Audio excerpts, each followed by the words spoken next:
Hello everyone and welcome to Data Science Festival Game On 2025. Woo!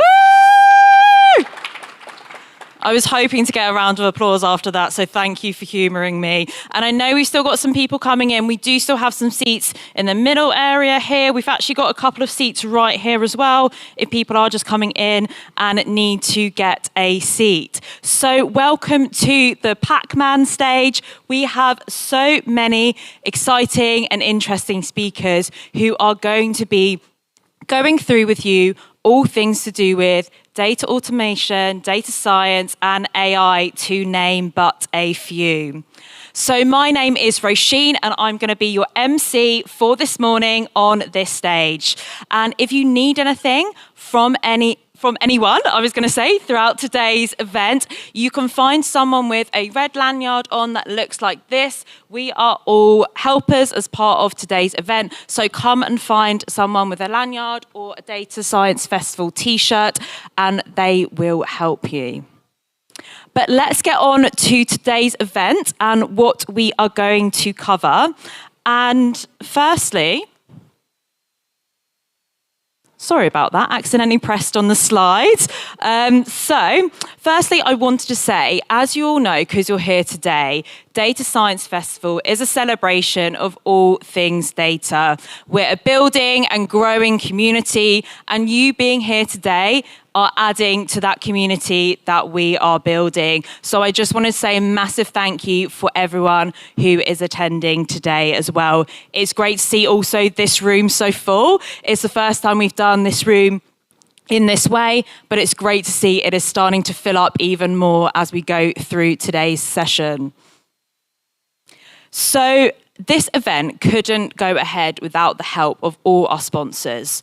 We have loads of really fabulous and beautiful sponsors who are helping us with today's event.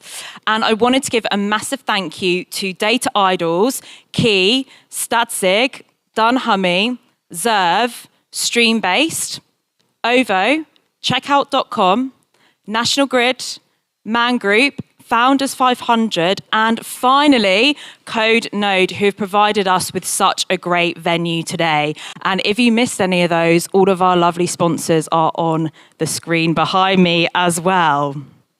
And if you want to know anything about what's going on today, you will have a booklet that got given to you in your bag when you came in. If you're not sure what that looks like, I'm about to do a demonstration.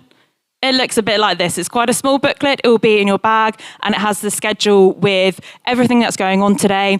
And if you turn over leaf, you also have a little free popcorn. So you can then go to our popcorn stand, show them your booklet, and you'll get some free popcorn. So definitely take advantage of that during our coffee and our lunch breaks.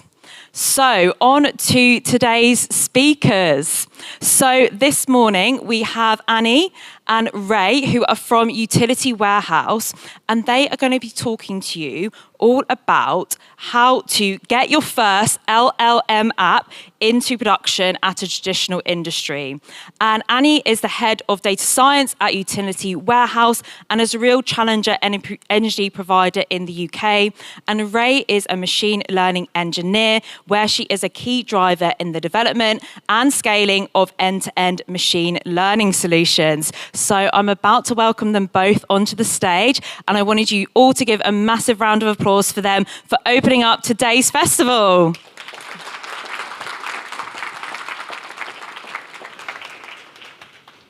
Good morning, everyone. Is the mic working? Yeah? Okay, cool. Good morning, everyone. My name is Anyi. This is Ray. We're from Utility Warehouse. It's 9 o'clock, and I can't believe you guys all showed up on Saturday at 9 o'clock.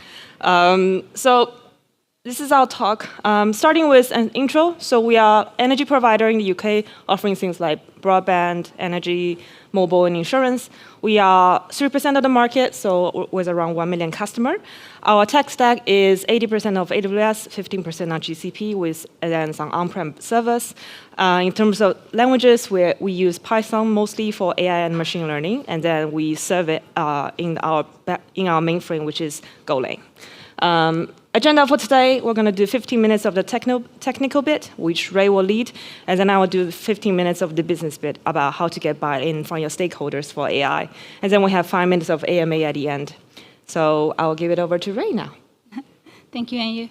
Good morning, everyone. I thought about starting the talk with a quick demo so we can all be on the same page of what's going on in Utility Warehouse. So over here, what you're seeing on the screen is our customer chatbot for supporting WhatsApp channel. We can see basically it allows the user to ask questions to us 24/7. Over here, we're seeing him or her ask, when will I get my first bill ready? They're just moved homes.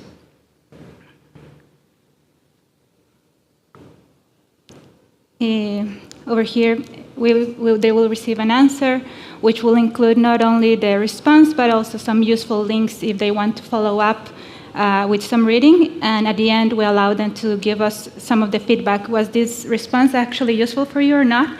This is great, so we can later on, if it's not, we can direct them to an agent.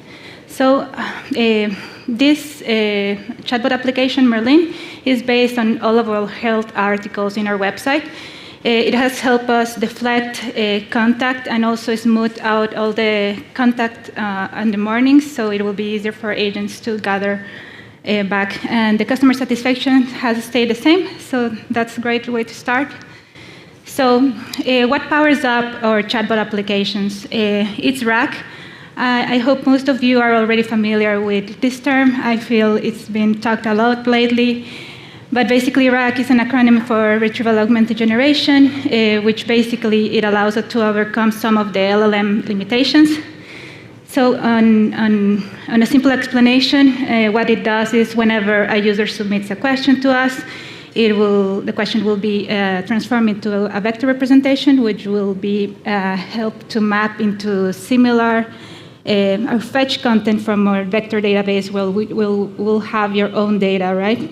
We can use these documents to provide context to LLM. So whenever the user receives the answer, it will be more context aware and more factual to your own knowledge base.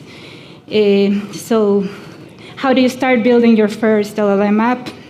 How do you start? Probably with a Hello World RAG. So whenever you start with a demo or POC, probably you'll start with something like this. Maybe someone in your company gives you a PDF or a file. Maybe it is the about us of your company, and you want to answer questions using this data instead of the whole trained LLM.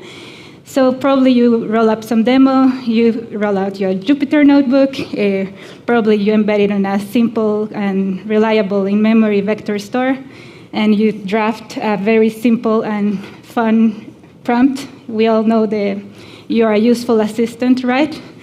And you hit it with your question. The one that you know is inside of the PDF file. You just embed it, and it works. So now what? Should we celebrate? Show it to your boss? How do we move this from this demo to a product that will actually be used by customers? This is how do we pass from the Hello World RAG to the real world. You'll figure out soon enough there's a lot of configurations you will have to make and decisions you'll have to take along the way, from where your data is going to be coming from until how are you going to integrate this LLM, this RAG into your final product. All the considerations of tuning, of indexing, retrieval, and also how will you deploy and host this application. A lot of these are adjacent to probably your data science or machine learning background, and we'll delve a little bit in security and software development and design, maybe. So a lot of things to decide along the way. Also, a bunch of solutions, right? Whenever takes a look, there's so many solutions right now, from no-code RAG to you build your own mix and match different components. For each component, you have many providers, many solutions. It's a field that is advancing very fast, and it gets kind of scary to take decisions, right? How do you know what's right and what's wrong? So some tips of how do we tackle some of these things whenever we start building our design. I think I would like to share is basically first how you start with your design of your application. Like, what are some useful tips that will allow you to take some of the uncertainty out of it? I feel one of the most important ones is work with what you already know. Leverage if your team already have some expertise in ecosystems or maybe tools or frameworks they are already familiar with. Use that to add your advantage so you can start developing faster. So if you're familiar with GCP, maybe start looking into solutions that can integrate over there. Also, make sure that things work well together. You'll figure out if you're having different components, probably a good time to start reading some documentation and figuring out will they actually integrate well together. I think one clear example here is like you want to try this very new vector store, and then you'll have to figure out if it's actually supported and well integrated with your LLM framework. So good to read the documentation and check if they will work well together. Besides that, Rack already have a lot of moving pieces and configurations. Try to keep it simple in deployment. I will say it like select solutions that allow you to scale and are simple to maintain. Besides that, finally, know your data inside out. Think about variety, velocity, and volume. Where is your data coming from? Is it actually accessible and can be parsed and converted into your vector store? What is the volume of it, and how often is it updated? So our solution comes to be something like this. I'm not going to go through all the components because it's a bit much, but I feel some of the important considerations we made on our team is that maybe can also be helpful for you. Is we start with decision like what we already know. Our team already have experience like working with deployments of applications of machine learning application and endpoints through GCP. So we already have knowledge on deployment, monitoring over the platform, integrations over there. So this makes things a little bit easier. So we will prioritize solutions that can be easily connected into our ecosystem. Besides that, I think other thing that we start moving into the start is like figuring out what is the vector store and what is the LLM framework we wanted to use. We started investigating and doing some reading on this. Obviously, for the LLM framework, we did some considerations in Llama Index and also LangChain. At the end, we decided by Haystack, mostly because I feel, given our application, we were looking for something which was good in Q&A and conversational, which we found out Haystack was doing well. As also, we really like the short and easy to set up documentation and the structure of pipelines and nodes, which were kind of familiar to us. Also, it integrates pretty well with Elasticsearch and is well supported. So that's the kind of the line of thought. We start to removing some of this uncertainty on how we select the components.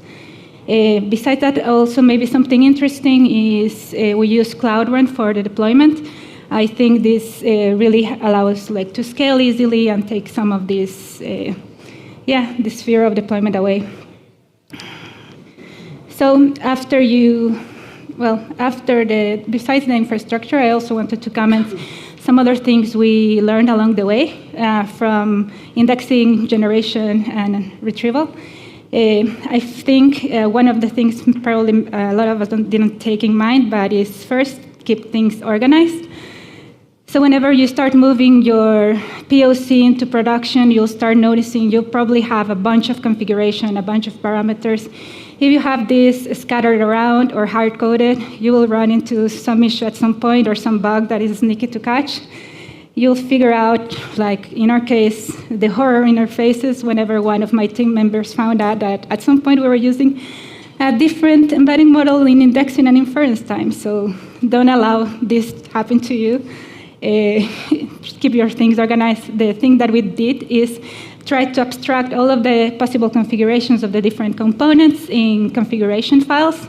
This also, I feel, is very important. It was very important for us to keep things clear, make it easily to roll back. And as the way is also one of the keys that later on, whenever we ended up rolling out different chatbot solutions with other data sources, it helped us do this in a more easy manner. So besides configurations, what are other some pointers? Let's say in indexing time, you will run into chunking. You'll have long documents will need to be splitted. It will depend a lot on your data. You can chop it up on, I don't know, token size or maybe between headers or titles. But one other thing that we tried, especially for more complex cases, we try using LLM to decide how to contextually aware chunking or document.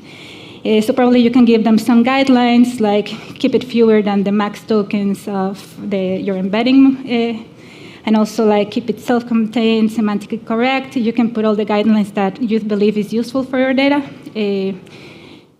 Yes, I think it's to mention that its solution might get a little bit expensive and slow depending on your use scenario, but we found it useful in cases which was difficult to chunk or parse with other type of solutions.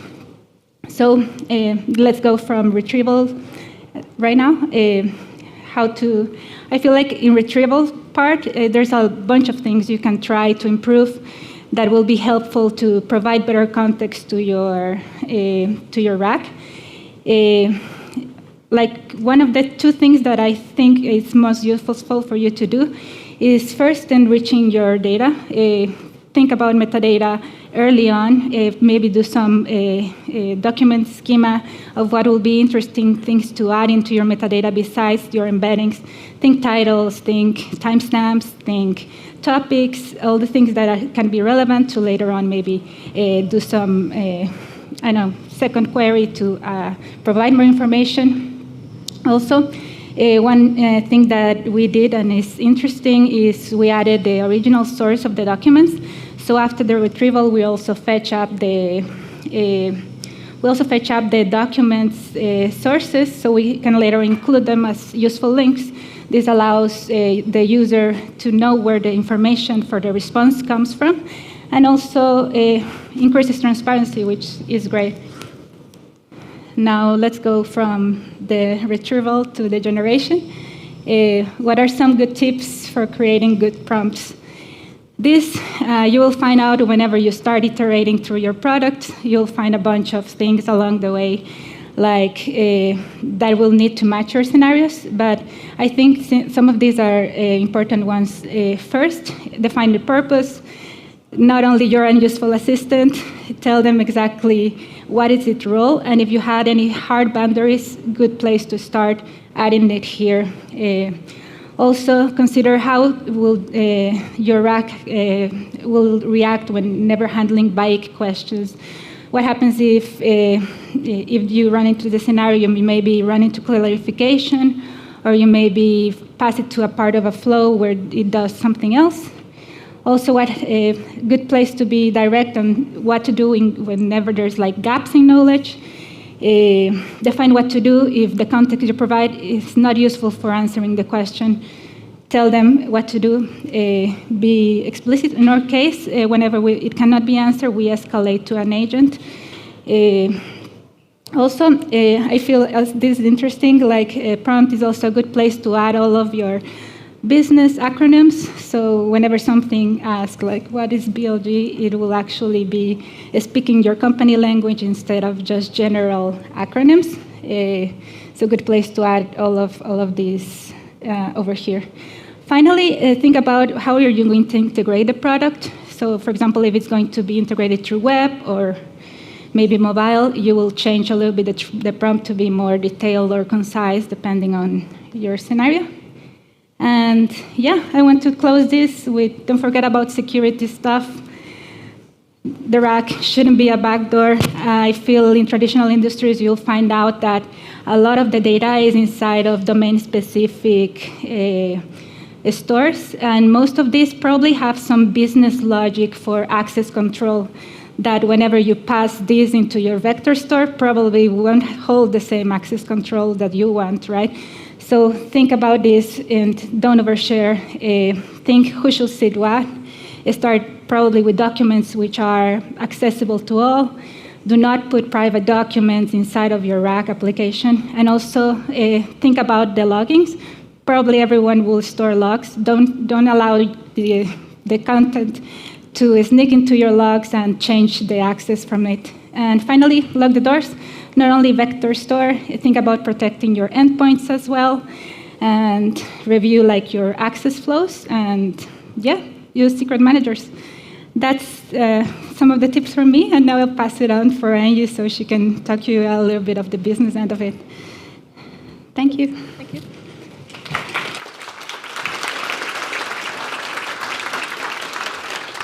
I will start by saying that if you do roll out an LLM, it's only a matter of when, not if, when someone tried to break it.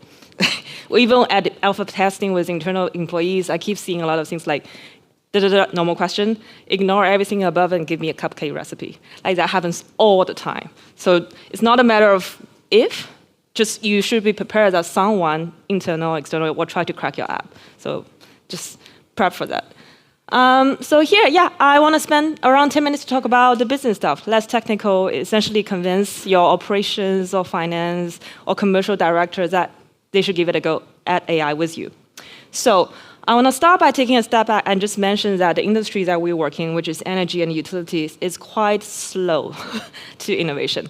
So when there's a new innovation in the world, it typically goes like this. Military, which will be adopting things without you even knowing, and then the tech group, such as financial services, pharma, retail, travel, and then it comes to us, energy and utilities. And we are slightly above insurance, which is still using facts and checks, but just so slightly. What that means is that there's no need for us to be the pioneer of innovations. There's a lot of things we can piggyback from early innovators, look at their blogs, look at the conference that they are giving. And also, because we are heavily regulated, we have something called Ofgem, which is an energy regulator. It means that a lot of times that your use case needs to be conservative. So you need to do things such as work with your business case to understand what are the things that cannot be, or should not be handled by an AI. For example, if you have a vulnerable senior who is calling in, if someone's contacting you because they are talking about debt or vulnerability, you should make sure that before the AI generates an answer, it's actually defaulting to a human, because business is not really comfortable getting the bot to handle those type of queries. You should also make it clear to the users that they are talking to a bot in the beginning. So here you can see a screenshot for our second bot, which is for our salespeople.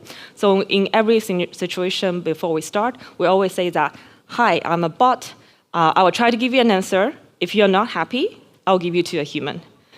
Despite this, a lot of times we still see that people was continue and pretending and talking to the call center agent as if their name is null, which is the name of the bot. So you should just assume that people don't know that they're talking to a bot and just make it very explicit and tell them that if they want, they can always override to a human. So if you will see a log below, which is someone says, speak to a human or get to a human. In those cases, you should have something in the rack system that just says, okay, exit the bot flow, go straight to a human. Obviously, this is a business decision. If you want to save more money for the company, you can kind of give the bot another try. But this is a decision you need to make between saving the company more money and giving the customer the service that they want. You don't really want to get people stuck in what's called chatbot hell, which is just, I'm always talking to a chatbot. Just give me to a human, which I'm sure you've all experienced. And finally, you need to work with your InfoSec team, like Ray mentioned back. Don't let your RAG be a backdoor to things that shouldn't be public. And also just assume that there will be DDoS attack on it. So do your normal rate limiting, the ingress, egress, load balancing, and stuff like that. Yeah, so last mile problems still exist. So take a look at this. We actually now have 4 bots. So last year when we first started, the team had no experience in Gen AI. So what we thought we'll do is we'll try to just give it a go at creating something for our call center agents. We have a few thousand of them. It took us 3 engineers, 3 months. We got something out. It was pretty good, actually. But for one reason or another, some politics, some resistance to change, the bot did not go well. So the bot was performing well, but there was low user adoption. So what we thought we will quickly do is I was just going to take the whole bot, put it over here, and then give it to a different group of audience with different knowledge base. So we reuse the same infra and product, just point to a different vector DB, which is for salespeople. We rolled it out. This time it only take 1 month and 1 engineer. That was quite well received. The salespeople liked it. It does help them find information. So guess what we did? We did it again. So we take this here, we put it here again. This time, different DB for customers. We rolled it out. This time, it's even faster. It took 1 engineer 2 weeks. This is the best performing product so far because by then, we already have a lot of the best practices from the first 2 bots. We were able to improve a lot of the chunking and the texting strategies that you saw earlier. So with this one, because we had a lot of customer volume, this was the most successful product so far. We can see double-digit defection rate. We have thousands of contacts that was avoided as a result of the bot, and that's the one you saw in the beginning. And then over Christmas, we had some downtime, and we were thinking, oh, we have the same infra. Why don't we build a knowledge assistant for the employees, such as PMs and the engineers? So again, same infra, different audience. The reason I want to share this with you here is that you really don't know what is going to work when you start. So the idea is, my recommendation is try to build something that's useful, see if they use it. If they don't use it, see if you can pivot easily to a different group. In our case, we went from building 1 chatbot to building now what I consider as a chatbot infra, where if someone now comes to me and say, hey, now I want a chatbot for X, I can say, okay, cool, I just need to index the documents. The rest of the bot will go from there. I don't really need to revamp everything. And that's quite nice, especially because you don't know what's going to work. I also recommend trying to train your in-house staff. We did look into using consultants for the first bot. We didn't proceed with them for 2 reasons. Number one, they were quite expensive. I think they are at least 6 digits in terms of cost for 1 quarter. It was a bit expensive. And number 2, my main concern at the time was that even if you get them to build it, someone needs to manage it afterwards. Who is going to manage it? Like you still need to uptrain your team for the Gen AI skill set. So might as well give it a go, see if you can get something out quickly. Right. So here I want to give you a simple calculation for how to do an ROI estimate. If you're managing a team or thinking about pitching something to your stakeholder, I recommend you to try something like this. This is a hypothetical example. Let's say you pick a process in a call center, which is currently manually processed. You get, for each call, it costs £20 to process. And then you get around 30,000 calls like this every year. With that, you can do a simple multiplication, and you will see that the maximum impact you can get from applying AI on this flow is 600K. And that assumes that you use AI to get rid of everything. But that is usually not possible, especially with a V0 product. So what I always recommend here now is to do a guesstimate. What do you think conservatively you can get rid of with your V0 product? Is it 5%, 10%? And then similarly do an optimistic estimate. I mean, it's not going to be 100%, right? It's going to be maximum maybe 50% with your first goal. So that will give you the return, which is going to be in the range of 30K to 180K. So now you have the return. Now you can think about the investment. This is when you need to consider the build versus buy. So if you are interested into buying, or maybe your stakeholder is interested into buying, this is when you go talk to a few vendors, get their price. Okay, you can say, okay, median price, probably going to be 50K. What is that investment to, what's that ROI? And similarly for engineers, if you want to build, my experience tends to be 1 engineer 1 month is 5K to 10K. So how quickly can you get it out? Do you need 3 engineers, 2 months? That will tell you the investment, and then do the same ROI. My personal recommendation, always obviously look for ROI bigger than 1, because otherwise you're losing money. And also for Gen AI app, you tend to need to update it within 6 to 12 months time. So their lifetime is not that long, because your knowledge will need to change. OpenAI will have a new LLM. You probably want to try the new one. Claude just comes out. It's never you do it and then it just works for 3 years. Like you will need to rework on it again. So something like this helpful as just a framework for the ROI. If the ROI is higher than 5, then I think it's a pretty good one. That's just my personal experience. But you need to work with your company to decide what is a high versus low ROI. So here's an example. I want to just quickly share with you. So the demo is on AWS Bedrock on Claude. So the input is essentially energy tariff price comparison. So I took two. I took one from my company, and then I took one from Octopus. And I just said, standing charge, unit price, calculate which one is cheaper for the customer based on the annual usage. So you can see that it's generating, is it generating answer? Yeah, so it'll probably say which one is cheaper. The way you can estimate the price of the app is you can see on the top right, it says input and output. That will be your estimated input-output token. And then what you can do here is then think about,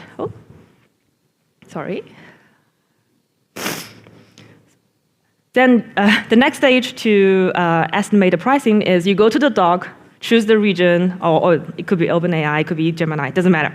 You go to the doc, there's always a pricing page.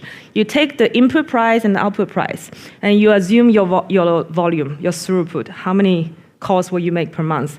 So assuming 100,000 calls per month, do your input calc, do your output.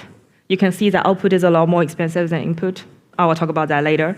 And then you will see that for 100,000 API calls per month like that, it's only going to cost around £300 or $300. So the takeaway here is that, number one, output is way more expensive than input. So longer prompt, shorter response is recommended for scaling. Same reason, similarly, LLM is quite cheap just for the service itself. Your time is way more expensive. Remember earlier I said 5 to 10K per month per engineer. So you should really focus on getting something out quickly and validating the business impact. Yeah, and then some pages about scaling. Don't know why the title doesn't show. If you look at the price for batch versus just which is the purple one, and then the normal one, which is green, you will see that batch is 50% off. So what this means is if you have an app, if you put it in as a cron job or something like that, it's a lot cheaper than doing it in real time. Similarly, if you cache popular queries, like if you have a top 10 most popular queries, if you cache them, it's about 50 to 75% cheaper. Trade-off between accuracy and latency, obviously the more accurate, the slower the app tends to be. So what is acceptable to your users? Is it 5 seconds, 1 second, 20 seconds? And finally, choose an LLM that's good enough for you. You can use the best ones, but they tend to be quite slow. So for example, if you use OpenAI's and the old models, the reasoning models are the best, but they're quite slow, and they are about 5 to 10 times more expensive. Obviously, if you're willing to wait for it and pay for it, give it a shot. Always give them a shot during your proof of concept. But at production, just choose something that's good enough. Because the LLM, in my experience, the LLM is not going to be the performance decider. It's going to be your data and how do you do the prompt. Final two slides. Hallucination is a feature, not a bug. I hope you have heard of these cases.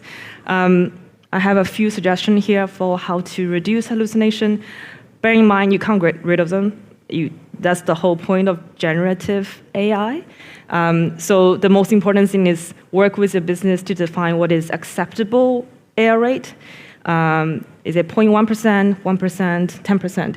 It's kind of like SLA definition. You can't say that it will never hallucinate. It's going to happen, but how much do you want to address it, and what do you do? What's the risk if it does hallucinate? It's something that you need to consider. I have the rest. Just give it a read there. It's normal stuff. And finally, I want to mention what to do after deploying your first RAG app. I think RAG is very popular nowadays. Agentic AI is also very popular. So I think there are two paths you can take down. So the first path on the left-hand side is what I call AI engineering. You double down on this AI ship. So you go from RAG, and then you do your fine-tuning with supervised fine-tuning or direct preference optimization. And then you can go for the agentic AI, which is essentially multiple LLMs that calls APIs. And then what you can do is you can add modality, so text-to-speech, image-to-speech, text-to-audio, some stuff like that. And then next you can do is you can expand the LLM vocabulary. So for example, if you're in insurance, law, medicine. There's a lot of specific vocabularies that's not well known in the generic LLM. So you can expand vocabulary for them so they actually work with the use case. And finally, if you still want to go down this train, then I think you can do context expansion, distillation, and then reinforcement learning. If you have done all of them, I think you can probably get a job at one of those AI companies, because that's very complete.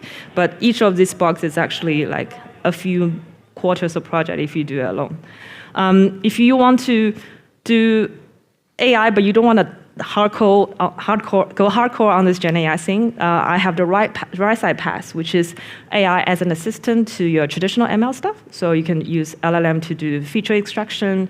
You can use it to do label extraction. Also, you can use them to do normal embeddings, like for your product and your customers. That's it. Now we will go to AMA session. We have 5 minutes. Ray. Does anyone have any questions? Yeah? And we also have a roaming mic as well. Should we go this? Yeah. You had your hand up. I'm just going to run. I'm running. It's just so it can be caught on the recording as well. Well, first, I just want to say to both speakers, thank you for that. That was very insightful. And I also want to ask a question. So, what you talked about in this talk was very much from a, business perspective. But what would you advise from the perspective of someone who maybe just wants to do like an LLM app, just like as a side project, just for their own, fun? Would these same principles apply? Would the approach taken have to be very different? What would your take be on that?